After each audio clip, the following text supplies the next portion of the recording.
పరువు హత్యలో భర్తను కోల్పోయిన భార్గవి ఇంటి వద్ద మనం ఉన్నాం. ప్రస్తుతం భార్గవికి రక్షణగా కూడా సీసీ కెమెరాలు కూడా పెట్టించడం జరిగింది. ఇంటి బయట కెమెరా, అదేవిధంగా అక్కడ ఒక కెమెరా కూడా పెట్టించడం జరిగింది. అదేవిధంగా రక్షణగా కూడా పోలీసులను కూడా ఏర్పాటు చేయడం జరిగింది. ఆమె ఇంటి నుంచి ఎక్కడన్నా బయటికి వెళ్ళినా కానీ ఎస్కార్ట్గా వెళ్తున్నటువంటి పరిస్థితి కనిపిస్తుంది. ఏది ఏమైనప్పటికీ కూడా భార్గవి ఇంకా అతన్ని మర్చిపోలేకపోతుంది. ఇవాళ ఫిబ్రవరి 14 వాలంటైన్స్ డే కావడంతో కూడా ఆమె ఉదయం నుంచి కూడా రూమ్లో నుంచి బయటికి రాకుండా ఉన్నటువంటి పరిస్థితి కనిపిస్తుంది. పూర్తిగా ఉదయం నుంచి కూడా రూమ్లోనే ఉంది. వాలంటైన్స్ డే కావడంతో, ప్రేమికుల రోజు కావడంతో కూడా అతనితో ఉన్నటువంటి ప్రేమని గుర్తు చేసుకుంటూ కన్నీరు మున్నీరుగా విలపిస్తున్నటువంటి పరిస్థితి కనిపిస్తుంది. మనం ప్రస్తుతం భార్గవి అక్కడ ఉన్నటువంటి వీళ్ళు ఉండేటువంటి రూమ్లోకి వచ్చాం. చూసినట్లయితే చూడొచ్చు, ఎంతగానో ప్రేమించినటువంటి, కంటికి రెప్పలా చూసుకుంటూ తనని ప్రేమించినటువంటి బంటి కటౌట్ని చూస్తున్నాం. కేవలం బంటి బతికి ఉంటే ఎలా ఉంటాడో అదే విధమైనటువంటి కటౌట్ కూడా వారి ఫ్రెండ్స్ నిర్వహించింది. చూడొచ్చు, కన్నీరు మున్నీరుగా విలపిస్తుంది. ఉదయం నుంచి కూడా ఇదే రూమ్లో ఉంది. ఎప్పుడైతే వీరు మొత్తం కూడా పెళ్లి చేసుకున్నప్పటి నుంచి కూడా ఇదే రూమ్లో ఉంటారు కాబట్టి ఇవాళ మొత్తం కూడా ఏమీ తినకుండా ఇంట్లోనే ఉన్నటువంటి పరిస్థితి కనిపిస్తుంది. గతంలో వాలంటైన్స్ డే రోజు కూడా మేము గతంలో పరిచయం ఉన్నప్పుడు కూడా కలవలేకపోయాం. డిగ్రీలో ఉన్నప్పుడు ప్రతిసారి హాస్టల్లో ఉన్నాం, బయటికి రాలేనటువంటి పరిస్థితి. అయినా కానీ వాలంటైన్స్ డే గుర్తు పెట్టుకొని తనకు ఫ్లవర్స్ కానీ గిఫ్ట్లను కానీ పంపించడం జరిగింది. ఇవాళ వాలంటైన్స్ డే తను కలిసి ఉంటే ఖచ్చితంగా మేము ఎంతో సెలబ్రేట్ చేసుకుందామని కూడా ముందే అనుకున్నామని కూడా భార్గవి చెప్తుంది. ఏదేమైనప్పటికీ కూడా మనం చూడొచ్చు, ఎంతో ఎమోషనల్గా ప్రేమికుల రోజు అనగానే మనకు ఫిబ్రవరి 14 గుర్తొస్తుంది. ప్రతి ఒక్కరు కూడా ఫ్రెండ్స్ కానీ బయట కానీ ఆమె అదే తలుచుకుంటుంది. తను ఎంతగానో ప్రేమించినటువంటి బంటి తన కళ్ళ ముందు లేకపోవడం, మరి ఇవాళ ఫిబ్రవరి 14 కావడంతో కూడా కుమిలిపోతున్నటువంటి పరిస్థితి కనిపిస్తుంది. భార్గవి మనతో ఉంది. భార్గవి, నిజంగా ఇవాళ ఉదయం నుంచి కూడా చూస్తున్నాం, నువ్వు ఇంట్లో నుంచి బయటికి రాలేకపోతున్నావు, ఏమి తినలేదని కూడా చెప్తున్నటువంటి పరిస్థితి కనిపిస్తుంది. ఏంటి ఇంకా మర్చిపోలేకపోతున్నావు? ఇవాళ ఫిబ్రవరి 14 అనగానే ముందుగా ప్రేమికుల రోజు, ప్రతి కూడా ఏమనుకున్నారు? ముందుగా మీరు ఎప్పుడైనా వాలంటైన్స్ డే జరుపుకున్నారా? లేదు, ఎప్పుడు జరుపుకోలేదు. అంటే ఫస్ట్ టైం కదా మేము కలిసి ఉన్నది, మంచిగా చేసుకోవాలి అన్నట్టుగా ఆలోచించాను నేను. కానీ ఇంతలోనే ఇట్లా అయిపోతా అని చెప్పి ఎక్స్పెక్ట్ చేయలేదు నేను అసలు. నిజంగా బంటి బతికుంటే ఏ విధంగా ఉంటుందో ఇదే విధమైనటువంటి రూమ్లోకి మేము ఒక్కసారి రాగానే బంటి నువ్వు ఎలా ఉన్నారో అలా ఉన్నట్టు అనిపిస్తుంది ఇక్కడ. అవును అవును, బంటి నా పక్కన ఉన్నట్టే అనిపిస్తుంది. బంటి లేడు అనే ఎవరైనా అన్నా కూడా సరే ఊహించుకోలేకపోతున్నా దాన్ని. ఉన్నాడు, నా పక్కనే ఉన్నాడు, సరే బయటికి వెళ్ళిండేమో, వస్తాడు తర్వాత అనేదే ఉంది నాకు. ఇవాళ వాలంటైన్స్ డే కాబట్టి, ప్రేమికుల రోజు కాబట్టి అడగదలుచుకున్నాను. మొదటగా మీకు ప్రేమ ఎప్పుడు కలిగింది? ఎప్పుడు పరిచయం? మీకు బంటిపై ప్రేమ ఏర్పడడానికి కారణం ఏమంటారు? అంటే నేను 10th లాస్ట్ ఎగ్జామ్స్ అప్పుడు బంటి నాకు కలిసిండు.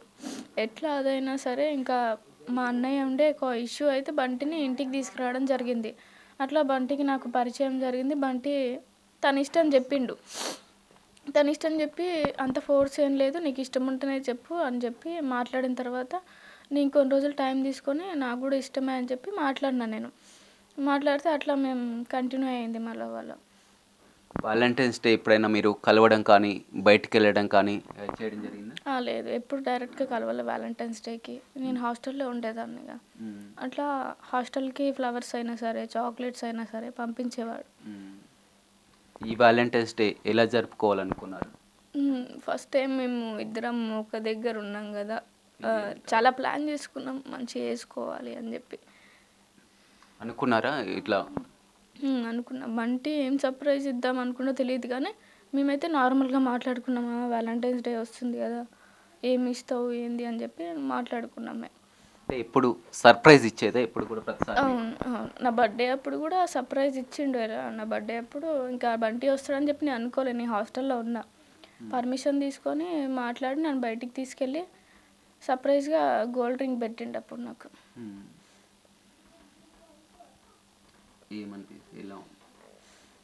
అసలు ఇట్లా అవుతుంది అని చెప్పి కూడా అసలు నేను కల్లో కూడా ఎక్స్పెక్ట్ చేయలేదు.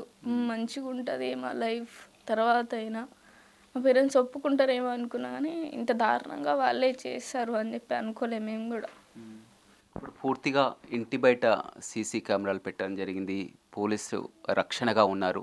కానీ ఎవరైతే బంటిని చంపారో మీ కుటుంబ సభ్యులు, మీ నాన్న కానీ, అదేవిధంగా ఇద్దరు అన్నలు కానీ, నానమ్మ కానీ అంతా జైల్లోనే ఉన్నారు. అయినా ఇంకా మీకు రక్షణ ఎందుకు? థ్రెట్ ఏంది? ఇంకా ఎవరితో థ్రెట్ ఉందనుకో? అంటే ఇంకా ఫ్యామిలీ వాళ్ళు బయటనే ఉన్నారు కదా, ఇంకా వాళ్ళే కాకుండా వాళ్ళ సైడ్ నుంచి కూడా ఉంటారు కదా ఇంకా ఫ్యామిలీ మెంబర్స్. వాళ్ళకి కూడా కోపం ఉంటుంది కదా, ఇట్లా నేను ఇట్లా మాట్లాడుతున్నందుకు, ఇట్లా చేసినందుకు, వాళ్ళ మీద చేపించినందుకు కోపం ఉంటుంది కదా, వాళ్ళు ఏదైనా చేస్తారేమో అని చెప్పి మాకు భయం ఉంది. అంటే మొదటగా అప్పుడు కూడా గతంలో చూడడం జరిగింది. నానమ్మ మొత్తం మీద దీనికంతా కూడా నానమ్మ పగాని కూడా చూడడం జరిగింది. ఎందుకు నానమ్మకు ఎందుకు అని ఈ విధంగా? ఆమెకి క్యాస్ట్ ఫీలింగ్ బాగా ఫస్ట్ నుంచి అయినా సరే, క్యాస్ట్ ఫీలింగ్ ఎస్సీ వాళ్ళని ఇంట్లోకి రానికూడదు, ఎస్సీ వాళ్ళ ఇంటికి మనం పోవడేంది అని చెప్పి మాట్లాడేది. అంటే నీకు లవ్ చేసినప్పుడు తెలుసా ఇతను కానీ వీటి అన్నిటి గురించి? తెలుసు. అంటే తన పేరులోనే ఉంది కదా మాలబంటి అని. ఆ క్యాస్ట్ అదేం నేను ఆలోచించలే. అంటే అసలు ఆ క్యాస్ట్ ఫీలింగ్ నాకు లేదు ఫస్ట్. నేను అందరితో మంచిగా ఉండేదాన్ని, అందరి ఇంటికి వెళ్ళేదాన్ని నేను. కానీ కొంతమంది ఇప్పుడు మీ పేరెంట్స్ కానీ బయట కానీ ఏంటంటే భార్గవి తెలిసి తెలియని ఏజ్లో ఈ విధంగా లవ్ అని ఒక అట్రాక్షన్ అని కూడా ఈ విధంగా బంటి ట్రాప్ చేశారు. బంటి ట్రాప్లో పడి కూడా ఈ విధంగా ఆ జీవితాన్నే కోల్పోయిందని కూడా చెప్తున్నారు. ఏం చెప్తున్నారు? ట్రాప్ అయితే నేను ఇంట్లో వాళ్ళకి చెప్పకుండా ఉండాల్సింది కదా, నాకు బంటి ఇష్టం అని చెప్పి. వాళ్ళు ఏది చెప్పినా కూడా నేను బంటినే చేసుకుంటా అని చెప్పి వాళ్ళు ఒప్పించడానికి కూడా నేను ట్రై చేసిన. వాళ్ళు ఒప్పుకోలే అది. వాళ్ళు ఏదో ఊహించుకొని ట్రాప్ అని చెప్పడం అది కాదు.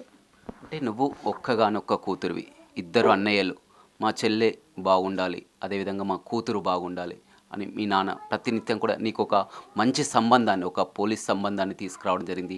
40 లక్షల కట్నమా ఏదో కూడా అన్నీ కూడా సంబంధం కూడా మాట్లాడిన ఇంట్లో. మంచి సంబంధం అంటే నాకు ఇష్టం ఉంటేనే నేను చేసుకోగలుగుతా కదా, ఎవరో వాళ్ళని తెచ్చిన వాళ్ళని చేసుకొని ఉండాలి అని అంటే లైఫ్ టైం నేను ఉండాలా, వాళ్ళు ఉండాలా వాళ్ళ పక్కన. నాకు ఇష్టం లేదు నేను వాళ్ళతో ఎట్లా ఉంటా? వాళ్ళు కూడా ఆలోచించాలి ఫస్ట్ నుంచి అయినా సరే. నీకు ఇష్టమైంది కొనుక్కో, నీకు ఇష్టమైంది ఏం డ్రెస్సు, నీకు ఇష్టమైన చెప్పులు ఏంటి అని చెప్పి నాకు ఇష్టమైనవే చూస్ చేసుకురు వాళ్ళు కూడా.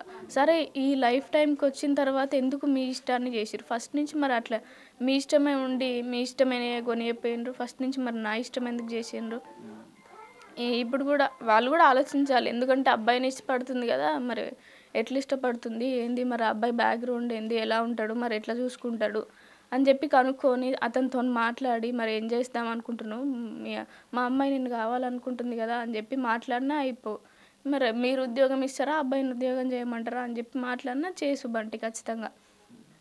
కానీ ఏంటి భార్గవి ఇప్పుడు నీ పరిస్థితి ఏంటి? ఆ చిన్న రూములో ఉంటున్నావు. అయితే ఎవరైతే బంటి నీకు ఉన్నారో అదేవిధంగా చిన్న రూమ్ అయినా పెద్ద రూమ్ అయినా ఎక్కడైనా మీరు బతకగలుగుతావన్న ఒక భరోసా ఉండేది. కానీ ఇప్పుడు బంటి లేకుండా ఒక్కదానివి ఉంటున్నావు. ఎవరు కూడా నీకు, ఎందుకంటే బంటి మదర్ లేదు, అదేవిధంగా ఫాదర్ కూడా సిక్ అయి కూడా పూర్తిగా తను, ఇంకా మిగిలిందల్లా కూడా నువ్వు ఒక్కదానివే. ఎలా ఉంటా అనుకుంటున్నావు? అసలు ఏం చేద్దాం అనుకుంటున్నావు? ఏం చిన్న రూము ఏసీ అనేవి నాకేం లేదు. చిన్న రూమ్ అయినా సరే బంటి చాలా మంచిగా చూసుకునేవాడు నన్ను. అది బంటి ఉన్నప్పుడు. బంటి ఉన్నప్పుడు. మరి ఇప్పుడు ఏంటి పరిస్థితి? బంటి లాగానే వాళ్ళ పేరెంట్స్ కూడా నన్ను చూసుకుంటారు అట్లనే. బంటి చనిపోయిన కాంచి కూడా నన్ను ఇప్పటివరకు ఒక మాట అనలేదు, ఏమనలేదు. వాళ్ళు కూడా నన్ను చాలా మంచిగా చూసుకుంటున్నారు. చూస్తున్నాం వాళ్ళ పేరెంట్స్ని చూసినట్టయితే పూర్తిగా అతను అంతా కూడా ఆ బంటి చనిపోయడానికి కూడా తండ్రి పూర్తిగా మంచం పట్టినటువంటి పరిస్థితి అతను కూడా. ఇంకా మిగిలిందల్లా నువ్వు ఒక్కదానివే మొత్తం కూడా ఇప్పుడు చూస్తుంటే కూడా. బంటి వాళ్ళ అక్క కూడా చాలా మంచిగా చూసుకుంటుంది నన్ను. ఫస్ట్ నుంచి అయినా సరే మంచిగా చూసుకునేది. సరే ఇట్లా ఇన్సిడెంట్ జరిగిన తర్వాత కొంతమంది ఉంటారు కదా తిట్టేవాళ్ళు, అలా ఏం లేదు. మా వదిన నన్ను చాలా బాగా చూసుకుంటుంది. భార్గవి ఇప్పటికి కూడా నువ్వు క్లియర్గా చూసినట్లయితే ఆ తండ్రి అయినా కానీ వదినైనా కానీ ఏదైనా కానీ మీ బంటి తర్వాతనే వాళ్ళు ఎవరైనా. ఇప్పుడు బంటే లేకుండా పోయారు. ఎంతకాలం అని కూడా ఈ విధంగా చూస్తాం, మనకు ముందుగా చూడడం జరిగింది. వదినైనా కానీ తండ్రి అయినా కానీ ఏదైనా కానీ ఇప్పుడు భార్గవి ఏకాకిగా మిగిలింది, ఒక్కతే మిగిలింది. భార్గవి ఎలా ఉంటుందంటే? నేను ఒక్కదాన్ని అంటే ఏం లేదు, నాకు చాలామంది సపోర్టివ్గా ఉన్నారు. ఎక్కడి నుంచో వస్తున్నారు. నాకు హైదరాబాద్ అయినా సరే, ఆంధ్ర నుంచి అయినా అన్నయ్య వాళ్ళు వచ్చి, అడ్వకేట్స్ వచ్చి నాకు సపోర్ట్ చేయడం, కుల సంఘాల నుంచి వచ్చి సపోర్ట్ చేయడం నాకు బాగుంది. నువ్వు ఒక్కదాన్ని ఉన్నావని ఫీల్గా మాకు అని చెప్పడం కూడా జరిగింది వాళ్ళకు. నీకు పర్సనల్గా ఏమున్నా, నీకేం అనిపించినా, నీకు ఏది కావాలన్నా నాకు చెప్పు అని చెప్పి వాళ్ళు మాట్లాడారు. నాకు ధైర్యం ఇచ్చిర్రు వాళ్ళు. అంటే ఇవన్నీ తాత్కాలికం భార్గవి. మేము కూడా గతంలో ఎప్పటినుంచో కూడా చూస్తున్నాం. ఆ రోజు సిట్యుయేషన్ హాస్పిటల్ దగ్గరికి వచ్చినప్పుడు కూడా మీతో మాట్లాడడం జరిగింది. అప్పుడు అంతా అండగా ఉంటామన్నారు. అప్పటి పరిస్థితి వేరు, ఇప్పటి వేరు. కానీ ఇప్పుడు మీరు పూర్తిగా లేదు. నువ్వు డిగ్రీ చదువుతున్నావు. ప్రభుత్వం నుంచి ఏం కోరుకుంటున్నావు? పూర్తిగా ఏందంటే ఇప్పుడు నువ్వు ఏకాకిగా మిగిలినటువంటి పరిస్థితి. అవును. ప్రభుత్వం నుంచి నేనేం కోరుకుంటున్నా అంటే, నాకు ఏదో ఒక ఉపాధి కలిగిచ్చిరనుకో, మా మామ ఏజ్డ్ పర్సన్ కాబట్టి ఆయన ఏం పని చెయ్యలేడు ఇంకా. నేనే చూసుకోవాలి కదా! బంటి చూసుకున్నట్టు మా మామని నేను చూసుకోవాలి ఖచ్చితంగా. ఎందుకంటే బంటి ఆ బాధ్యత నాకు ఇచ్చిపోయిండనే ఫీల్ అయితా నేను. ఖచ్చితంగా వాళ్ళ డ్యాడీని నేను చాలా మంచిగా చూసుకుంటా. అంటే ప్రభుత్వం ఇప్పుడంతా కూడా అన్ని విధాలా అండగా ఉంటుందని చెప్తున్నారు. ఒక ఉద్యోగం కల్పిస్తానని కూడా చెప్తున్నటువంటి ఎందుకంటే ఎస్సీ కమిషన్ ఇప్పటికే చర్చించడం జరిగింది ప్రభుత్వ పరంగా. ఉద్యోగం అని కూడా చూస్తున్నారు. కానీ ఆ ఉద్యోగం విషయంలో కూడా ఇప్పటికే మీ ఎవరైతే చూస్తున్నారో కుటుంబంలో ఇద్దరిట్లో భార్గవి ప్రధానంగా ఎవరైతే ఉద్యోగం ఉందో భార్గవికి అంటారు. కానీ మీ వదిన ఎవరైతే ఉన్నారో ఆమెకి అంటున్నారు. ఎవరికి ఉద్యోగం ఇవ్వాలని? అంటే నేను చదువుకుంటున్నా కాబట్టి అన్నయ్యకిస్తే బాగుండేమో అని నా ఒపీనియన్. ఎట్లా అంటే నేను డిగ్రీయే కంప్లీట్ కాలేదు. ఇంకా నాకు జాబు నేను చేసుకుంటా తర్వాతైనా నా చదువు కంప్లీట్ అయినంక. ఎందుకంటే మా అందరిని చూసుకునేది ఇప్పుడు అన్నయ్యే. అంటే ఒక మగ దిక్కు అంటేదే మా కానీ అలా ఫ్యామిలీలో ఆయన. లీగల్‌గా చూసినా కానీ, ఏ విధంగా చూసినా కానీ, ఒకవేళ ప్రభుత్వం ఉద్యోగం ఇవ్వాలనుకుంటే అది ఖచ్చితంగా కూడా ఆ భర్తను కోల్పోయి నువ్వు ఏకాకిగా ఉన్నావు కాబట్టి నీకే వర్తిస్తున్నటువంటి పరిస్థితి. నాకిచ్చినా ఏం పర్లేదు కానీ నా రిక్వెస్ట్ అన్నయ్యకిస్తే బాగుండేమో అని చెప్పి. అవన్నీ కూడా కొన్ని నీకు ఇప్పుడున్నటువంటి పరిస్థితిలో ఆ విధంగా అనిపిస్తది. దీర్ఘకాలికంగా చూసినా కానీ ప్రభుత్వం మాత్రం ఏదైనా ఉన్నా కానీ ఈ విషయంలోనే అంటే వారి విషయం ఏందంటే ఇప్పుడంతా కూడా బయట జరుగుతున్నటువంటి చర్చ ఒకవేళ భార్గవికే ఉద్యోగం ఇచ్చినట్లయితే భార్గవి మళ్ళీ ఆ ఉద్యోగం వచ్చిన తర్వాత మళ్ళీ పేరెంట్స్ దగ్గరికి వెళ్ళడం, బయటికి వెళ్ళిపోయినట్లయితే బంటి కుటుంబ సభ్యులకు ఎవరు ఉంటారని కూడా ఒక చర్చ. ఆ! అలా అయితే అసలు ఆలోచించిన అవసరం లేదు ఎవ్వరికైనా సరే. నేను ఒకటి చెప్పాలనుకుంటున్నా. నా బంటిని చంపిన తర్వాత నేను వాళ్ళ దగ్గరికి ఎలా ఎళ్తా? అంత ఇష్టపడి వాళ్ళని వదిలేసి మరి నేను బంటి దగ్గరకొచ్చిన. ఆ తర్వాత మళ్ళీ వాళ్ళ దగ్గరికెళ్ళి నాకింత ఇది వద్దు, నాకు బంటి కావాలనుకుంటే నా ఒకటే మాట మీద నేను బంటితోనే ఉంటా. బంటి లేకపోయినా బంటి ఇంట్లోనే ఉంటా. బంటి ఉన్నట్టే ఊహించుకుంటా నేను. కానీ అంత ఇప్పుడున్నంత ఎమోషనల్ కూడా ఉండలేదు. ఎందుకంటే చూస్తున్నాం కదా! పరిస్థితులు కాలానుగుణంగా మారిపోతుంటాయి. ఇప్పటికే మీ అమ్మ కూడా చెప్పడం జరిగింది. ఆ తర్వాత ఏందంటే ఆమె వస్తానంటే మేము తీసుకొని వస్తాం అని కూడా చెప్తున్నటువంటి పరిస్థితి. అట్లా ఆలోచించిన వాళ్ళు ఫస్టే మరి మాట్లాడి మరి ఇంటికొచ్చి నన్ను తీసుకుపోవాల్సుండే. ఆయనని ఏం చేసిర్రు అసలు? అంత చేయాల్సిన అవసరం వాళ్ళకి లేదు. ఆయనని అంటే ఒక పర్సన్‌ని చంపాలి అని ఎంత కోపం ఉంటది వాళ్ళకి. అట్లా ఎట్లుంటది? సరే నన్ను కొడతారా? నన్ను తిడతారా? నన్ను చేసినా అయిపోయేది. అంటే ఇప్పుడు నన్ను చేస్తే వాళ్ళకెంత బాధ అయితదో, బంటిని చేస్తే కూడా వాళ్ళ పేరెంట్స్‌కి అంతే ఉంటది కదా! పెళ్ళైనాక కూడా మీ అమ్మ అప్పుడప్పుడు ఇక్కడికొచ్చేది. ఇదే రూమ్‌లోకొచ్చేది. నీతో మాట్లాడేది. ఏం చెప్పేది మీ అమ్మ వచ్చి నీతో? మమ్మీ వచ్చిన ప్రతిసారి గూడా "వచ్చేయి ఏమైతది ఏం గాదు చేసుకున్నోళ్ళు లేరా? ఇట్లా నువ్వు ఒక్కదానివే ఉన్నావా? చేసుకున్నోళ్ళు మస్తు మందున్నారు వచ్చేసిండ్రు. నువ్వు గూడా రా అట్లా" అని జెప్పి మాట్లాడేది. ఏం చెప్పేది? నువ్వేం చెప్పేది? లేదు మమ్మీ నేను రాను. ఆల్రెడీ నాకు పెళ్ళైపోయింది. అందరిలాంటి దాన్నయితే నేను గాను. అందరూ ఎలా చేసిర్రో అయితే నాకు తెలీదు. నేను బంటిని కావాలనుకున్న బంటితోనే ఉంటా నేను. మీకు కావాలనిపిస్తే మమ్మీ మీద ఇష్టం ఉంటే ఒప్పుకోండి. వస్తాం మేమిద్దరం అని చెప్పిన నేను. అంటే ఇంట్లో అప్పుడు నువ్వు చెప్పలేదా పెళ్లి చేసుకోముందు నేను బంటిని ప్రేమించడం జరిగింది నాన్న. అన్న నేను ప్రేమించుతున్న బంటినే చేసుకుంటాను కూడా. ఎందుకు అక్కడ వాళ్ళ తల్లిదండ్రులను ఒప్పించుకోలేకపోయావు? ప్రేమించడం ఒక్కడమే కారణం కాదు కదా! ప్రేమించినా కానీ తల్లిదండ్రులు ఎంతైనా మీ అన్నదమ్ములు వారంతా కూడా నీపై ప్రేమ ఉంటుంది. కానీ వారిని అదే ప్రేమించే ఎందుకు ధైర్యం చేయలేకపోయావు? ప్రేమించడానికి ధైర్యం వచ్చింది కానీ వారికి పెళ్లి చేసుకుంటాను ఎందుకు చెప్పలేకపోయావు? ఎందుకు ఆ ధైర్యం చేయలేకపోయావు? చాలా ఫైట్ చేసిన వాళ్ళతోని గూడా నేను. చాలా వాళ్ళు కొట్టిండ్రు, తిట్టిండ్రు. అన్నీ పడినంక గూడా నాకు బంటే కావాలి అనే ఒక స్టాండ్ తీసుకొని నేను ఒక్కదాన్నే ఆ ఇంట్లో గూడా చాలా ఫైట్ చేసిన. అంటే తర్వాత అయినా సరే ఒప్పుకుంటారేమో, ఇప్పుడు కోపం ఉంటదిగా అని చెప్పి మేము ఆలోచించినాం. సడన్‌గా వాళ్ళు సంబంధాలు తీసుకురావడం వల్ల ఇట్లా అయిపోయింది తప్ప మాకు ఇప్పుడే మ్యారేజ్ చేసుకోవాలని లేకుండే అసలు. అంటే ఎందుకు భార్గవ్‌కి ఇలా ఆలోచన ప్రేమపై కూడా ఎందుకు ఈ ఆలోచన సడెన్‌గా? అంటే సినిమాల ప్రభావమా? బయట మీ ఫ్రెండ్సా? ఎందుకంటే ఒక్కసారిగా ఎందుకంటే ఒక సినిమాలో ఇలా చూస్తున్నాం, ఇప్పుడు అలాంటి జరిగినటువంటి ఘటన. వెంటి తెలిసి తెలియని ఏజ్‌లో కూడా ఈ విధంగా ప్రేమకు అట్రాక్ట్ అయితూ కూడా ఈ విధంగా జీవితాలను కోల్పోతున్నారని కూడా బయట జరుగుతున్నటువంటి చర్చ. తల్లిదండ్రులను కాదని, కుటుంబ సభ్యులను కాదని, ఇప్పుడు అదే ప్రేమించావు, పెళ్లి చేసుకున్నావు, ఇంతవరకు బాగానే ఉంది. కానీ ఇప్పుడు నిన్ను చూసుకోవడానికి బంటి లేరు. ఏంటి సినిమాల ప్రభావం? ఇంత చిన్న ఏజ్‌లోనే, ఇంకా మీ ఎడ్యుకేషన్ పూర్తి కాకముందే అప్పుడే లవ్వు, ఒకవేళ ఆ ప్రేమించినా కానీ ప్రేమ అదే విధంగా కంటిన్యూ చేస్తూ మీరు ఒక సెటిల్ అయ్యాక, స్థిరపడ్డాక పెళ్లి చేసుకోవచ్చు కదా! మేము కూడా అదే ప్లాన్ చేసుకున్నాం బంటి నేను. సెటిల్ అయినాకనే చేసుకుందాము, ఇప్పుడే ఎందుకు అన్నట్టుగానే మేము ఆలోచించినాం. కానీ బయట వాళ్ళు ఎవరైనా సరే, ఇంకా అన్నయ్య సైడ్ వాళ్ళు, బంటి సైడ్ వాళ్ళు కొంతమంది అన్నయ్యకి చెప్పడం, చెల్లా బంటితో మాట్లాడుతుందంట అట్లా చెప్పడం వల్ల ఇంట్లో తెలిసిపోయింది. లేకుంటే అసలు మేము ఇప్పుడు మ్యారేజ్ చేసుకోవాలి అనే ఆలోచన మాకు లేదు. నేను ఏదో ఒక జాబ్ చేయాలి అని చెప్పి కూడా నేను బంటితో మాట్లాడినా ఇంతకుముందు. వాళ్ళే ఇంత ప్రెషర్ పెట్టి నన్ను కొట్టి, తిట్టి ఎందుకు నువ్వు వానితో మాట్లాడుతున్నావు అని చేసిండ్రు. అయినా కూడా నేను 2 ఇయర్స్, 3 ఇయర్స్ ఫైట్ చేసిన వాళ్ళతోని. ఫైట్ చేసినా ఇంకా బంటియే కావాలి, ఉంటే నేను బంటితోనే ఉంటా అని చెప్పి కూడా చాలాసార్లు సూసైడ్ చేసుకోవడం నేను అట్లాంటివి సూసైడ్ అయింది. అయింది. అయినా కూడా అంటే ఒప్పుకుంటారేమో అని చెప్పి అనుకున్నా కానీ ఇట్లా అవుతుంది అనుకోలే నేను. తర్వాత అయినా 1 ఇయర్ తర్వాత అయినా మాట్లాడతారు అనుకున్నా నేను. ఏంటి వాళ్ళంతా రూమ్‌లోనే ఉంటావా? మొత్తం ఫిబ్రవరి 14th అని ఉదయం నుంచి కూడా ఏమీ తింటలేవు. ఏంది నీ పరిస్థితి ఏంటి? అంత ఎమోషనల్‌గా మొత్తం బయటికి రాలేకపోతున్నటువంటి ఎంతకాలం ఇలా ఏంటి? అసలు ఈ టైంకి బంటి ఉంటే వేరేలాగా ఉండేది. అంటే ఈ ప్లేస్‌లో ఉండకపోతుండే, ఎక్కడికైనా వెళ్ళేవాళ్ళం. వేరే ప్లాన్ చేసుకున్నాం మేము. ఫస్ట్ టైం కదా మనం కలిసుంది, ఎక్కడికైనా వెళ్దాము అని చెప్పి మాట్లాడుకున్నాం మేము. గుర్తుకొస్తున్నాయి అన్నీ కూడా బంటి. అసలు బంటి లేడు అనేది తీసుకోలేకపోతున్నాను. ముఖ్యంగా ఇవాళ వాలంటైన్స్ డే. పోయినసారి వాలంటైన్స్ డే ఫ్లవర్స్ పంపాడా మీకు? పోయినసారి వాలంటైన్స్ డే అప్పుడు నేను ఇంట్లో ఉన్నా ఆ టైంకి. పోయినసారి నేను హాస్టల్లో ఉన్నప్పుడు పంపించిండు నాకు. సేమ్ కన్నడ హీరో లాగా. అసలు ఎలా ఫస్ట్ ఎవరు ప్రపోజ్ చేశారు? బంటియే చేశాడు ఫస్ట్. అంటే నువ్వు వెంటనే యాక్సెప్ట్ చేసావా? టైం తీసుకున్న ఒక 10 days వరకు చెప్పేసిన నేను. అంటే తన ఎట్లా మాట్లాడుతున్నాడు, ఏం చేస్తున్నాడు, తను మాట్లాడే విధానం అన్నీ చెప్పి నేను చూసిన.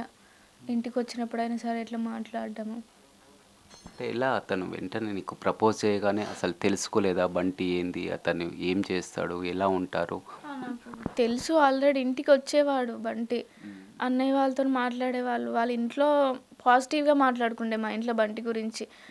బంటి మంచోడు, మంచిగా ఉంటాడు, అందరికీ హెల్ప్ చేస్తాడు అని చెప్పి పేరెంట్సే మాట్లాడారు కదా ఇంట్లో వాళ్ళు బంటి గురించి. కానీ అదే మీ ఇంటికి వస్తారు, మీ అన్నయ్య స్నేహితుడు అని చెప్తున్నారు కదా, ఇప్పుడు మీ అన్నయ్య పగలకు కూడా అదే కారణమైంది, బంటిని చంపడానికి కూడా అదే కారణమైంది. ఎందుకంటే ఒక స్నేహితునిగా ఉంటూ మా చెల్లని ఈ విధంగా ట్రాప్ చేసి ఏ విధంగా పెళ్లి చేసుకుంటారనే ఒక బలమైనటువంటి కక్ష అయితే ఏర్పడింది. ఇప్పుడు ఆయన అవసరానికైతే క్యాస్ట్ గుర్తు రాలేదు, ఓకే.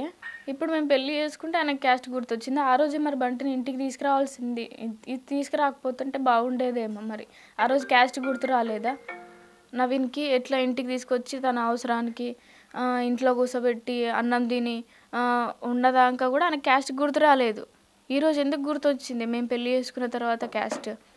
క్యాస్ట్ అంటే ఒక ఫ్రెండు, ఒక స్నేహితుడు, క్లోజ్ ఫ్రెండు, బెస్ట్ ఫ్రెండు, అలాంటి సిస్టర్ని కూడా ఈ విధంగా ట్రాప్ చేస్తారని మొత్తంగా. ఎందుకంటే మనం చూస్తుంటాం ఫ్రెండు చెల్లె ఎవరైనా కానీ అన్నయ్య అనడం, అలా అనడం, అలాంటి స్థితిలో ఉన్నటువంటి బంటి ఈ విధంగా నాతో చనువుగా ఉంటూ మా చెల్లెని ఈ విధంగా చేసుకుంటారని.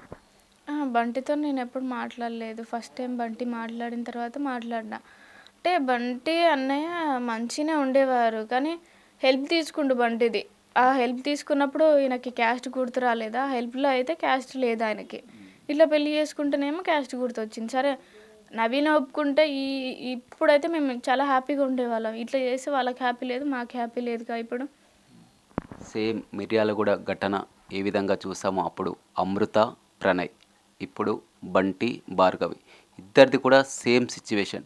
అప్పుడు జరిగినప్పుడు, అమృత ఘటన జరిగినప్పుడు నీకు గుర్తుందా? చూసావా టీవీ? చూశాను. ఇట్లా అసలు ఇప్పటికి కూడా ఈ క్యాస్ట్ ఫీలింగ్ ఏంటి అని చెప్పి నేను అనుకున్నాను. అది ఎప్పుడు, అది ఒక 10 ఇయర్స్ కింద. అప్పుడు నువ్వు చాలా చిన్న ఏజ్. ఆ ఏజ్‌లో కూడా అలా క్యాస్ట్ నాకు అసలు క్యాస్ట్ ఫీలింగ్ చిన్నప్పటి నుంచి కూడా లేదు. అసలు క్యాస్ట్ ఏంది, అందరం మంచిగా ఉండాలి కానీ అని చెప్పి నేను అనుకునేదాన్ని. నువ్వు లవ్ చేసినప్పుడు, పెళ్లి చేసుకున్నప్పుడు మిర్యాలగూడ లాంటి ఘటన నీకు గుర్తుకొచ్చిందా ఎప్పుడైనా? వచ్చింది. అది చూసినప్పుడు అసలు ఏంది ఇట్లా చేసిండ్రు ఏంది అనుకున్నా. అదే సిచ్యువేషన్ నాకు వస్తుందని చెప్పి కూడా ఎప్పుడు ఎక్స్పెక్ట్ చేయలే నేను. అమృత కూడా అప్పుడు గట్టిగా ఫైట్ చేసింది. నీలాగానే ధైర్యంగా ఉంది, ఫైట్ చేసింది. కానీ ఇప్పుడు అమృతను చూస్తున్నాం. ఎప్పుడైనా ఇంత పెద్ద ఘటన జరిగింది ఏదైతే ఆ ప్రణయ్‌కి తనకు అమృతకు జరిగినటువంటి ఘటనే ఇప్పుడు భార్గవి కూడా జరిగింది. కానీ అమృత ఎప్పుడైనా నీతో మాట్లాడడం కానీ, నీ దగ్గరికి రావడం కానీ చేసిందా? లేదు, మాట్లాడలేదు. ఆ! ఎందుకని? ఎందుకంటే ఆ రోజు చూసింది నా ప్రణయ్‌ని ఈ విధంగా హతమార్చారు, చేశారని కూడా చెప్పారు. ఇప్పుడు ఇలాంటి ఘటన ఈ సిట్యుయేషన్ అయినా కానీ ఆమె ఎప్పుడైనా మిమ్మల్ని కలవడం కానీ, వారి కుటుంబ సభ్యులు కానీ ఎందుకు ఇలా జరిగిందని? లేదు, ఎవరేం మాట్లాడలేదు. వాళ్ళ నుంచి ఏం మాట్లాడలేదు. అంటే అమృత సిచ్యువేషన్ పూర్తిగా వేరు. ఎందుకంటే మారుతీరావు చూడడం జరిగింది. వారి ఆస్తులు కానీ, ఇప్పుడు ఒక్కతే కూతురు, ఆస్తులన్నీ కూడా రావడం, అంతా కలిసిమెలిసి ఉంటున్నారు. ఒక విధంగా ఉంటున్నారు. లైఫ్‌లో సెట్ అయింది. కానీ నీ సిచ్యువేషన్ పూర్తి భిన్నంగా ఉన్నటువంటి పరిస్థితి. ఎలాంటి ఆధారం లేనటువంటి పరిస్థితి. ఎలా బతుకుతావు అంటున్నావు? ఎలా ఉండగలుగుతున్నావు? ఏంటి నీ మొండి ధైర్యం అంటే ఏమో? నా వెనకాల బంటి ఫ్యామిలీ ఉంది. అదే నా ధైర్యం. ఏంటంటే బంటి చూసుకున్నట్టే వాళ్ళు నన్ను చూసుకుంటారు. నాకు ఏదో ఒక ఉపాధి ప్రభుత్వం నుంచి వచ్చిందంటే మా మామని నేను చూసుకుంటాను. ఇంకా మా బంటి ఫ్యామిలీ నుంచే కాకుండా బయట నుంచి నాకు చాలా సపోర్టింగ్ ఉంది.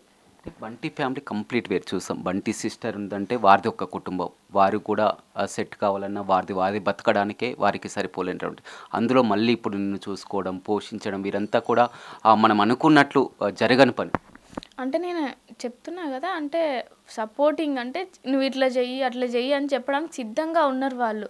నేను ప్రభుత్వం నుంచి ఉద్యోగం వస్తే నేను చేసుకొని మా మామని చూసుకుంటా అని చెప్పి చెప్తున్నా. ఇంత చిన్న ఏజ్లో లైఫ్ లాంగ్ ఎలా ఉండగలుగుతాం బంటిని తలుచుకుంటూ? బంటి ఉండడానే ఉంది నాకు, అసలు లేడు అని చెప్పి ఎప్పుడు ఆలోచించాలి ఇప్పటి వరకు కూడా నేను. మీరు ప్రేమ పెళ్ళి ఒక 2 ఇయర్స్ పరిచయం అంతే కదా?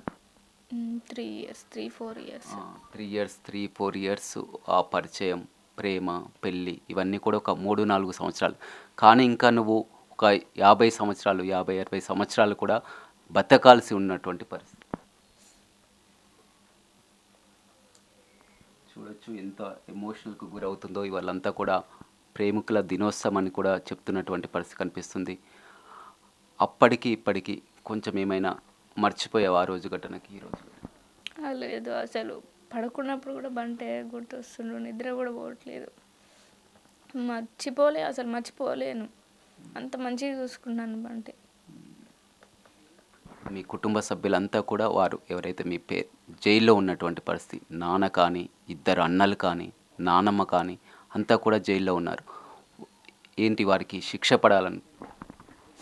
కోర్టు నుంచి ఖచ్చితంగా వాళ్ళకి ఎలాంటి శిక్ష ఉంటుందో వాళ్ళకి ఖచ్చితంగా వెయ్యాలి. ఎందుకంటే వాళ్ళు బయటకు వచ్చినా కూడా మాకు ప్రాణహాని ఉంది. కోర్టు నుంచి ఎలాంటి శిక్ష వేసినా కూడా వాళ్ళకి పడాలి. నీకు ఇంకా ప్రాణహాని ఏంది? వారి కారణం బంటిని చంపాలనుకున్నారు, చంపారు. ఇప్పుడు బంటి తర్వాత వారు జైలు నుంచి వచ్చిన తర్వాత కూడా వారికి కూతురు కావాలి, అదేవిధంగా చెల్లి కావాలి. మీ అన్నయ్యలు కానీ మీ నాన్న కానీ భార్గవిని వెంట తీసుకుపోవడానికే. ఇప్పుడు నేను అంటే వాళ్ళు ఎలా అనుకుంటారంటే నన్ను తీసుకెళ్తే ఈ కేసు కొట్టేపియచ్చు అన్నట్టుగా వాళ్ళు ప్లాన్ చేసుకుంటారో ఏమో. అంటే ఒకవేళ నన్ను తీసేసినా కూడా ఈ కేసు క్లోజ్ అయిద్దేమో అని కూడా చూడవచ్చు వాళ్ళు. అలా అనుకుంటున్నావు. ఒక కూతురుపై ప్రేమతో విధంగా వారు ఏంటంటే నీ మీద ద్వేషం అంటే వాళ్ళకు కేవలం బంటిని ప్రేమించినవని. ఇప్పుడు బంటే లేడు కాబట్టి ఇక నీ మీద ఎందుకు ఉంటుంది? అంత ద్వేషం ఉంటే నన్ను చేయాల్సిందే. ఎందుకంటే ఇప్పుడు బంటిని చేస్తే నేను ఒక్కదాన్ని ఎలా ఉండగలుగుతా? వాళ్ళకు కూడా తెలియాలి కదా. పెళ్ళి చేసుకుంది, ఆ అబ్బాయి పక్కన లేకపోతే అసలు ఎట్లా ఉండగలుగుతుంది, తర్వాత ఆ సిచ్యువేషన్ ఏంది అని చెప్పి కూడా వాళ్ళు ఆలోచించాలి కదా. నా పసుపు కుంకాలనే వాళ్ళు తీసేసి ఇట్లా చేస్తారు అని చెప్పి అనుకోలేదు నేను. ఇలా స్టడీ కంటిన్యూ చేస్తావా? ఇప్పుడు ఏం చదువుతున్నావు? డిగ్రీ సెకండ్ ఇయర్ని కంటిన్యూ చేస్తున్నాను. ఇలా నీకు డబ్బులు కూడా ఇప్పుడు కాలేజ్ ఫీజు కట్టాలన్నా కానీ, రూమ్ రెంట్ కట్టాలన్నా కానీ, తినాలన్నా కానీ, బంటి ఉంటే నిన్ను ఏదో విధంగా రియల్ ఎస్టేట్ అతను ఏదో పని చేసుకుంటూ కూడా చదివిపిస్తాడు, రూమ్ రెంట్ కడతాడు. ఇప్పుడు బంటినే లేదు కదా, ఎలా? నాకు ఉద్యోగం ఇప్పిస్తా అంటున్నారు కదా, దాని నుంచే నేను అన్ని చూసుకుంటా. ఇంకా బయట సపోర్టింగ్ హైదరాబాద్ నుంచి అన్నయ్య వాళ్ళు అడ్వకేట్స్ వచ్చి నీకు ఏ హెల్ప్ కావాలన్నా మేము చేస్తాం, ఎప్పుడైనా కాల్ చేయని చెప్పారు. ఇంకా కుల సంఘాల నుంచి కూడా వాళ్ళు హెల్ప్ కావాలంటే నాకు కాల్ చేయి, నేను చేస్తానని కూడా చెప్పారు. ఇంకా బయట ఎవరైనా సరే బంటి ఇష్టం ఉండి ఈ న్యూస్ చూసి బాధపడిన వాళ్ళు కూడా మాకు ఫోన్పే చేయడం కూడా జరిగింది.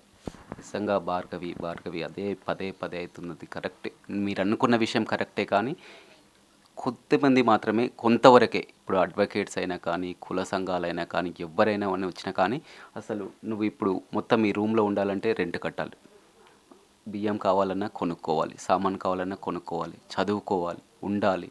ఇంకా నీకు చాలా ఫ్యూచర్ ఉన్నటువంటి పరిస్థితి. ఏ విధంగా ఈ ఫోన్పేలు ఈరోజు చేస్తారు, కుల సంఘాలు ఈరోజు వస్తారు, అడ్వకేట్స్ మాట్లాడతారు, మీడియా ఏదో కొద్ది రోజుల పాటు నీకు ఉంటుంది. నీ ఫ్యూచర్ ఏమనుకుంటున్నావు?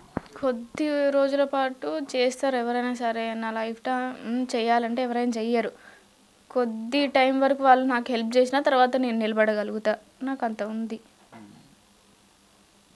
ఒకవేళ వాళ్ళు పశ్చాత్తాపడి కూడా, మీ పేరెంట్స్ మీ అన్నయ్యలు పశ్చాత్తాపడి, ఒకవేళ చెల్లి నా దగ్గరికి రావాలి, కూతురు నా దగ్గర పశ్చాత్తాపడ్డా కానీ నువ్వు వారిని క్షమించవా? లేదు, నేను వాళ్ళ దగ్గరికి వెళ్ళను అసలు. ఎందుకని వారు పశ్చాత్తాపడతారు, నీ దగ్గరికి వస్తారు? సరే ఫస్ట్ మరి బంటిని ఇలా చేయకపోయినా మరి నన్ను తీసుకెళ్ళి ఉంచుకొని హౌస్ అరెస్ట్ చేసినా అది బాగుండదేమో. ఒక పర్సన్ని వాళ్ళ ఫ్యామిలీకి తీసేసిన తర్వాత నన్ను తీసుకెళ్ళాలి ఆలోచన వాళ్ళకి ఎట్లా వస్తుంది? అయినా కూడా నాకు వెళ్ళానని ఆలోచన లేదు అసలు. బంటి ఉన్నప్పుడు కూడా నిన్ను తీసుకుపోవాలని వాళ్ళు ప్రయత్నించారు కదా. అవును. ఎప్పుడు అసలు సాయంత్రం అయితే కానీ, నైట్ అయితే కానీ ఎవ్వరు ఉండరు, పక్కన ఎవరు ఉండనటువంటి పరిస్థితి. ఇంట్లో ఒంటరిగా ఇలా ఉండబోతున్నావు. ఎందుకంటే మామూలుగా చిన్నపిల్లల్ని చూస్తుంటాం, ఇంట్లో ఎవరన్నా చనిపోయారంటేనే వారు మర్చిపోలేకపోతుంటారు. అలాంటిది నీకు ఎవ్వరు ఈ రూమ్లో ఉన్నప్పుడు ఏమనిపిస్తుంది? బంటి లేడని చెప్పి నేను ఆలోచించాలి. బంటి బయటికి వెళ్ళిండేమో మళ్ళీ వస్తాడనే ఉంది నాకు. బంటి లేడని చెప్పి అసలు దాన్ని తీసుకోలేకపోతున్నాను నేను. ఏం చెప్తావు? ఇవాళ వ్యాలంటైన్స్ డే, ప్రేమికుల రోజు. ఎంతోమంది కూడా చాలా వరకు ఇంట్లో ఈ విధంగా తల్లిదండ్రులు లేకుంటే ఏదో ప్రేమించిన వారితో అని కూడా చాలా వరకు ఆ పార్కుల చుట్టూ, అదేవిధంగా బయట కూడా ప్రేమ పేరుతో కూడా ఎంతోమందిని కూడా చూస్తుంటాం. ప్రేమికుల రోజు నువ్వు ప్రేమ అనుకొని ఈ విధంగా అన్యాయానికి గురయ్యావు, నీ జీవితం ఇలా అయిపోయింది. ఇక ముందు భవిష్యత్ వారికి కానీ, ప్రేమికులకు కానీ నువ్వేం చెప్తావు? ప్రేమ అనేది తప్పేం కాదు, వాళ్ళ మనసులో ఉంది, వాళ్ళు చెప్తారు. ప్రేమించడం అనేది ఏం తప్పు కాదు ఇప్పుడు. కానీ పేరెంట్స్కి చెప్పాలి, వాళ్ళు ఒప్పుకునేంత వరకు ఉండాలి అని చెప్పి నేను అనుకుంటున్నా. ఎందుకంటే మా పేరెంట్స్ అంటే నేను ఎంత రిస్క్ చేసినా ఏది చేసినా కూడా వాళ్ళు ఒప్పుకోలేదు. సరే ఇక మీదైనా ఎవరైనా ఉంటే వాళ్ళ పేరెంట్స్కి చెప్పి మాట్లాడించి, ఒకళ్ళ అబ్బాయితో మాట్లాడించి ఎట్లుంటారు ఏంటి అని చెప్పి చేసుకోండి ఇంట్లో చెప్పి. ఇలా అయితే చెయ్యకండి, బాగా వాళ్ళకి క్యాస్ట్ ఫీలింగ్ ఉంటే మాత్రం చెయ్యకండి అని చెప్పి చెప్తా. ఇది చాలా ఇంపార్టెంట్ భార్గవి, ఎందుకంటే ఇవాళ వ్యాలంటైన్స్ డే కాబట్టి ఎంతోమంది కూడా చూస్తారు. బిగ్ టీవీ ద్వారా నువ్వు వారికి చెప్తున్నావు. ఎందుకంటే ఆ బాధ ఏంటో నీకు తెలుసు. నిజంగా ఒకవేళ ప్రేమించినా కానీ ఇంట్లో వారు కాదంటే ఏ విధంగా ఉంటారో, బయటకు వచ్చి ఇంట్లో ఆ తల్లిదండ్రులు చేసినటువంటి సంబంధం, ప్రేమించైనా వారిని ఒప్పించైనా పెళ్లి చేసుకోవడం వేరు. ఈ విధంగా బయటికి వచ్చి ఒకవేళ నిజంగా బంటి ఉండి జీవించాలన్నా కానీ వేరు. ఏం చెప్తావు ప్రేమికులకు బిగ్ టీవీ తరపున? ఒకవేళ మీరు అంతగా మీ ప్రేమని ఇంట్లో చెప్పినా ఒప్పుకోలేదు, మీకు వేరే మ్యారేజ్ చేస్తున్నారంటే బయట కంప్లైంట్ ఇవ్వండి. పోలీస్ వాళ్ళకైనా సరే, షీటీం వాళ్ళకైనా సరే కంప్లైంట్ ఇవ్వండి. నాకు ఇష్టం లేని పెళ్ళి చేస్తున్నారు, నేను కొన్ని రోజులు ఇంకా చదువుకోవాలనుకుంటున్నాను ఏదో చెప్పి కొన్ని రోజులు టైం తీసుకొని వాళ్ళు ఒప్పుకునేంత వరకు వెయిట్ చేయి. ఒకవేళ వాళ్ళ క్యాస్ట్ ఫీలింగ్ ఉంది అని అంటే కూడా బయట పోలీస్ వాళ్ళు మాట్లాడి ఇద్దరికి కౌన్సిలింగ్ ఇప్పించి కూడా చేస్తారు ఖచ్చితంగా. అలాంటి ప్లాన్ చేసుకోండి, ఇలా అయితే చెయ్యకండి అని చెప్పి చెప్తాను. భార్గవి ఎందుకు చేయలేకపోయింది మరి? పోలీసుల కంప్లైంట్ కానీ, ఇంట్లో వాళ్ళ ఈ విధంగా వాళ్ళని ఎదిరించే ధైర్యం కానీ ఎందుకు చేయలేకపోయింది? చాలా ఫైట్ చేసిన నేను ఇంట్లో కూడా. ఏంటంటే పేరెంట్స్ నన్ను చిన్నప్పటి నుంచి చాలా గార్భంగా పెంచిండ్రు. నేను ఒక్కదాన్నే అమ్మాయిని, అందరికీ ఫ్యామిలీలలో నేను ఒక్కదాన్నే అమ్మాయిని. సరే తర్వాత అయినా వాళ్ళు కోపంగా ఉంటారు, తర్వాత అయినా మాట్లాడతారు. డాడీ నన్ను చిన్నప్పటి నుంచి బాగా చూసుకుండే, అంటే ఇష్టం, ఒప్పుకుంటాడేమో అని చెప్పి నేను ఆలోచించిన. ఇప్పుడు మీ ఫ్యామిలీ అమ్మ నాన్న వాళ్ళు కాకుండా కూడా మీ బంధువులు కూడా చాలా వరకు ఉంటారు, చాలా వరకు రిలేషన్. వారంతా ఏమనుకుంటున్నారు ఎప్పుడన్నా నీతో నీకు చాలా క్లోజ్గా ఉన్నవాళ్ళు, దగ్గరగా ఉన్నవారు? ఎవరితో నేను మాట్లాడలేదు, కాంటాక్ట్ ఎవరితో కాలే నేను. ఇంకా అన్నయ్య వాళ్ళ వైఫ్స్తోనే నేను మాట్లాడిన అంతే ఇంకా. ఎవరు ఇంకా మీ రిలేషన్ కానీ ఎవరు కానీ నీతో అసలు మాట్లాడడం కానీ ఫోన్లు చేయడం కానీ? అమ్మ ఇంతకుముందు మీకు నువ్వు బంటి ఉన్నప్పుడు కూడా ఇక్కడికి వచ్చేది, బంటి ఉన్నప్పుడు కూడా వచ్చేదా అమ్మ మాట్లాడేది? వచ్చేది. బంటితో మాట్లాడేదమ్మ? బంటితోనే ఒకసారి మాట్లాడింది అంతే ఇంకా. ఏమనేది బంటి మీ అమ్మ ఇంటికి వచ్చినప్పుడు ఇట్లా? అంటే బంటికి ఎట్లా చెప్పిందంటే, ఇంటికి పంపి ఒకసారి మేము కూడా ఆలోచించుకొని మాట్లాడతాము అని చెప్పి చెప్పింది బంటికి. సరే పంపిస్తా, నేనేం పంపించను అని అనట్లేను, కానీ పంపిస్తే మమ్మల్ని ఇది చేస్తారేమో అని చెప్పి, మమ్మల్ని విడగొడతారేమో అని చెప్పి భయం ఉంది మాకు. మా ఇద్దరికి ఒప్పుకుంటా అంటే నేను పంపిస్తా అని చెప్పి కూడా మాట్లాడిండు. అంటే అప్పుడు ఒకవేళ మీ అమ్మతో పాటు వెళ్ళి ఉంటే ఎలా ఉండేది అనుకో? వెళ్ళి ఉంటే బాగుండేమో అనిపించింది. ఎందుకంటే ఒకటి ఏంటంటే, నాకు అప్పుడు నన్ను తీసుకెళ్తే ఏదో చేస్తారు, మార్చేస్తారు అనే భయం ఉండే, అందుకనే వెళ్ళలేదు. ఇప్పుడు ఏమనిపిస్తుంది అంటే, వెళ్ళి ఉంటే ఒకవేళ బంటి ఉండేవాడేమో అనిపిస్తుంది. బంటిని నేను కలిసి రమ్మన్నదా, ఇద్దరిని కలిసి రమ్మన్నదా? నన్ను ఒక్కదాన్ని రమ్మన్నారు. వచ్చి మాట్లాడమన్నదా? అంటే ఎట్లా అంటే వచ్చేసేయి అంటే, ఆమె ఏ విధంగా అంటే ఇంకా ఇది కాకపోతే వేరే పెళ్ళి చేస్తా అన్నట్టు మాట్లాడింది. సరే తీసుకెళ్ళి ఒప్పుకుంటామని మాట్లాడుంటే బాగుండేదేమో. అంటే బంటి కూడా గతంలో మీ ఇంటికి వెళ్ళడం, మా అత్తగారు అనేసి ఫ్రెండ్స్తో అక్కడికి వెళ్ళడం, వారంతా కూడా అది అంతా చూసి ఇబ్బంది పడడం, ఆ విధంగా తరచు వెళ్ళేదా? ఏం చేసేది బంటి? అసలు అంతగానం వెళ్ళేవాడు కాదు. అంతా టాక్ అట్లా వస్తుంది బయట, కానీ ఎవరు అసలు వెళ్ళలేదు. బంటి పెళ్ళైన కాంచి అసలు సూర్యాపేటలోనే అంతగానం ఎవరికి కనపడలేదు. ఇంకా పిల్లల మరికి మా ఫ్యామిలీ దగ్గరికి ఎందుకు వెళ్తాడు? ఒకవేళ నువ్వు మీ అమ్మా నాన్నల దగ్గరికి వాళ్ళు చెప్పినప్పుడు వెళ్ళి ఉంటే వాళ్ళ బంటి ప్రాణాలతో ఉండేవాడు అంట. ఎవరైనా ఇట్లా లవ్ మ్యారేజ్ చేసుకున్నప్పుడు ఇంట్లో ఒప్పించండి, పేరెంట్స్కి చెప్పి మాట్లాడి, ఒకవేళ క్యాస్ట్ వేరైతే మాట్లాడండి ఇంట్లో. అంతగానం కూడా వాళ్ళు ఒప్పుకోకపోతే బయట పోలీస్ వాళ్ళకైనా సరే, షీటింగ్ వాళ్ళకైనా చెప్పి ఒప్పించుకొని, సరే పెద్ద మనుషులకైనా చెప్పి ఒప్పించుకొని పెళ్ళి చేసుకోండి.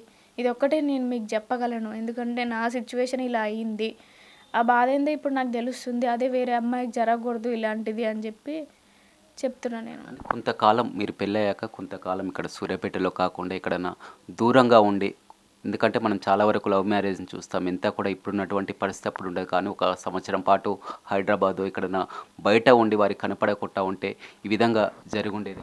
అదే ప్లాన్ చేసుకున్నాం మేము కూడా. ఇక్కడ వంటికి రియల్ ఎస్టేట్ చేస్తాడు కాబట్టి మేము బయట ఉండాలి అన్నా కూడా ఇప్పుడు మాకు కొంచెం మనీ కావాలి కదా, అదే ప్రిపేర్ చేసుకుంటున్నాం మేము. కొంచెం మనీ వస్తే మనం ఇక్కడి నుంచి వెళ్ళిపోదాము, లేకుంటే ఎక్కడైనా ఇల్లు కట్టుకుందాము, సూర్యాపేటలో అయినా సరే ఎక్కడైనా ప్లేస్ కొనుక్కొని ఇల్లు కట్టుకుందాము అని చెప్పి కూడా మాట్లాడుకుంటున్నాం.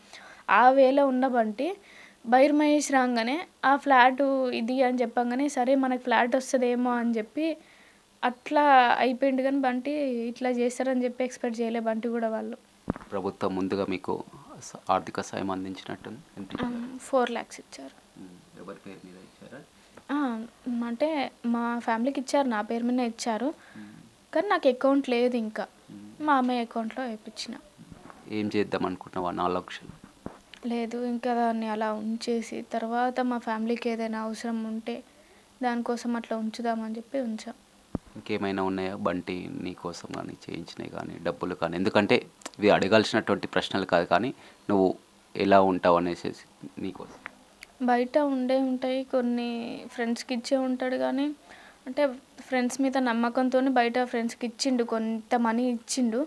కాకపోతే ఆ ఫ్రెండ్స్ అయినా సరే బంటన్న మాకు ఇచ్చిండు, సరే ఇప్పుడు ఈ సిచ్యువేషన్లో ఉన్నాము మేము ఇద్దామని వాళ్ళు ఎవరు ముందుకు రావట్లేదు. ఏంటంటే బంటి ఏ లెటర్ రాయకుండా, ఏ ప్రామిస్ నోట్ రాయకుండా వాళ్ళ నమ్మకంతోనే ఇచ్చేసిండు. అదేంటి బంటి స్నేహితులు అంటే అసలు ఏదైనా కానీ చేస్తారంటున్నారు, ఇంత బంటి లేనప్పుడు కూడా వారు ఈ విధంగా చేస్తారు. బంటి కోసం సపోర్ట్ చేసేటోళ్ళు ఉన్నారు, కానీ కొంతమందికి బంటి హెల్ప్ చేసిండు. వాళ్ళు ఇప్పుడు మాకు హెల్ప్ చేస్తే బాగుండు అనిపిస్తుంది. రియల్ ఎస్టేట్ చేస్తాడు కదా, ఏమైనా ప్లాట్లు కానీ అలాంటివి కానీ ఉన్నాయి? లేవు. అంటే ఇప్పుడు ఆ ఫ్లాట్ వస్తుందనే చెప్పి నమ్మిండు బంటి. నేను దానికోసమే వెళ్ళాడు. ఏం జరిగింది ఆ రోజు? ఎట్లా ఇది ప్లాట్ ఇప్పిస్తా అన్నారా? అంటే ఈ ప్లేస్ మనకి ఎంత ఉందో ఏముందో తెలుస్తలేదు, ఒకసారి కొలతలు ఇప్పించి ఎంత ఉందో చూసుకున్న తర్వాత మనం కొంచెం కొంచెం తీసుకుందాము అన్నట్టుగా మాట్లాడిండంట ఆయన. అట్లా 1 మంత్ నుంచి అట్లా మాట్లాడి రోజు కలవడం వంటివి చేసిండు బైర్ మహేష్. అట్లా ఆ రోజు కూడా బంటి నమ్మిండు. ఆ రోజు ఇంకా ఫ్లాగ్ హోస్టింగ్ చేయించిండు బంటితోని. ప్లాట్ గిట్లా వస్తే మేము ఇంకా జీవితంలో సెట్ కావచ్చు, ప్రశాంతంగా భార్గవిని చూసుకోవచ్చు అని ఆలోచించి. అవును. మేము మాట్లాడుకున్నాం. బంటి చెప్పిండు కూడా నాకు, ఒక అన్నయ్య ఇట్లా అంటున్నాడు, ఫ్లాట్ వస్తదేమో మనకి, కొంచెం ప్లేస్ వచ్చినా మనం ఆడ ఇల్లు కట్టుకోవచ్చు, మంచిగా ఉండొచ్చు, మనకంటే ఒక ఇల్లు ఉంటుంది అని చెప్పి మాట్లాడుకున్నాం మేము. అంటే పెళ్ళయ్యాక నువ్వు హాస్టల్లో ఉంటావు కదా, పెళ్ళయ్యాక మరి ఇక్కడ నుంచే కంటిన్యూ చేస్తున్నావు, ఎలా ఉండేది స్టడీ, ఎలా ఉండేది? మ్యారేజ్ అయిన తర్వాత ఒక 20 days నేను వెళ్ళి ఎగ్జామ్ రాసి వచ్చిన. బంటి కూడా వచ్చిండు అప్పుడు. పూర్తిగా ఇక్కడే ఉండాలనుకున్నారా మీరు, హైదరాబాద్ ఇట్లా వెళ్ళాలనుకుంటున్నారా? హైదరాబాద్కి వెళ్ళి కొన్ని రోజులు ఉన్న తర్వాత ఇక్కడ సెటిల్ కావాలి అనుకున్నాం మేము. చూడొచ్చు, మొత్తం ఈ రోజంతా కూడా ఇంట్లో నుంచి, రూమ్లో నుంచి బయటికి రాలేనటువంటి పరిస్థితి. భార్గవి, నువ్వు చాలా ధైర్యంగా ఉండాలి, ఎందుకంటే మొత్తం కూడా నువ్వు ఈ విధంగా కుమిలిపోయినటువంటి పరిస్థితి ఈరోజు మరీ గుర్తు చేసుకొని కూడా ఏమీ తినలేటటువంటి పరిస్థితి. ధైర్యంగా ఉండాలని కూడా చెప్తున్నాం.